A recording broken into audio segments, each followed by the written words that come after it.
Салам алейкум, вақтылар бұғой қастан, мұзгөл файн технология телети муасайр хамшасти нұхия бірхамани жони. Мазуи музей мумра тапсуси барнамай эсет смарт, эсет нот сивда. Кейін барнама همچون برنامه ضد ویروسی یعنی آنتی ویروس شناخته می شود. و همه اون معلومات است که برنامه‌های ضد ویروسی برای نصب کردن و دسترس نمودن ویروس‌های کامپیوتری در داخل کامپیوتر می‌باشد. ویروس‌های کامپیوتری برنامه‌های کدی ضرررسان بوده از طرف برنامه‌نویسان ساخته می‌شود که قابلیت خودافزایی را دارد. بنابراین این سبب آن را ویروسی کامپیوتری می‌گویند.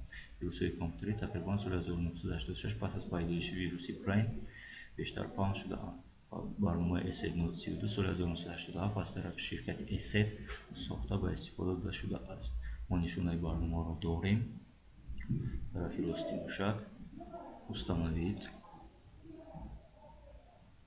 مردوشای برنامه را منتظر میشویم. یعنی далее давом медим мотоцикл.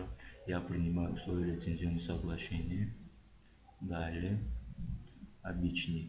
Далее имя пользователя, пароль.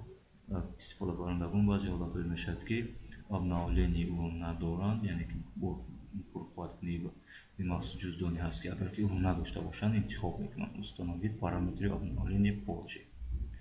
Далее انتخاب کار میشد выключить обновление потенциальному нежелательному программному обеспечению. انتخاب میکنیم. Далее установить. مردوشای برنامه را منتظر میشویم. ویروس ESET-32 آنتیویروس ESET-32 یکی از آنتیویروس‌هایی میباشد که به شبکه اینترنت نیز کار کرده میشود.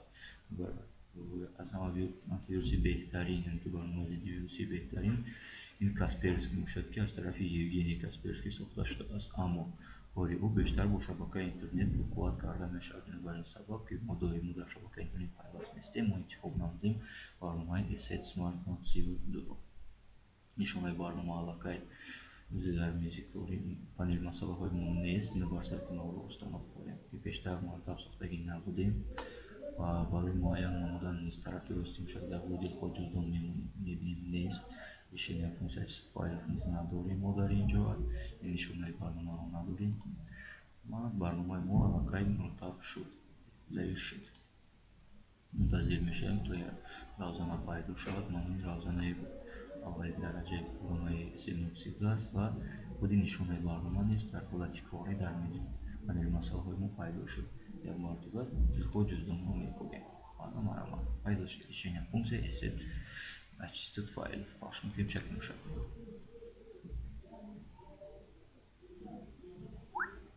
44 تا فایل در داخل 44 پارامتر در داخل این جزدان هست و ضرر دیده فایل ها و نیست کردش نیوزان نیست. مشکل را پخش میکنیم.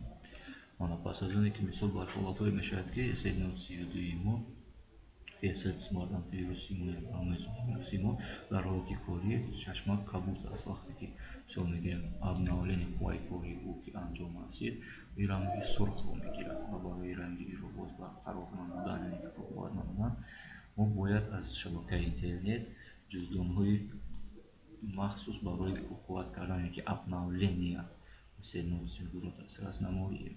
ما جزدان رو دسترس نمودگیم که داروی 44 فایل میباشد. ما سوغای جزدان رو نسخه برداری میکنیم. طرف راست میشه کپیروwać. جزدان رو محکم میکنیم. درباره نشانه برنامه ضد ویروسی ESET-32 طرف راست میشه رو پخش میکنیم. открыть окно. Настройки, یعنی تنظیمات. дополнительные настройки. پخش میکنیم. از قسمی راست چپی رازانه تاسماچه رو تاب دادن انتخاب میکنیم. обновление و изменить. در اینجا طرف راست میشه вставить, добавить انتخاب میکنیم. اوکی. имя пользователя طرف راست میشه вставить пароль, یعنی طرف راست میشه اوکی. مشکلاتی رو پخش میکنیم. از طرف چپ обновление رو انتخاب میکنیم. با چپ مشکل انتخاب میکنیم обновить база данных سیگنال ویروسов. برنامه برنامه را منتظر میشه. پس برنامه برنامه که زبونسکی برنامه که تمام شد ما این طرف نگاه میکنیم. در اینجا نشون میده که برنامه قوت کرده شد افتاد.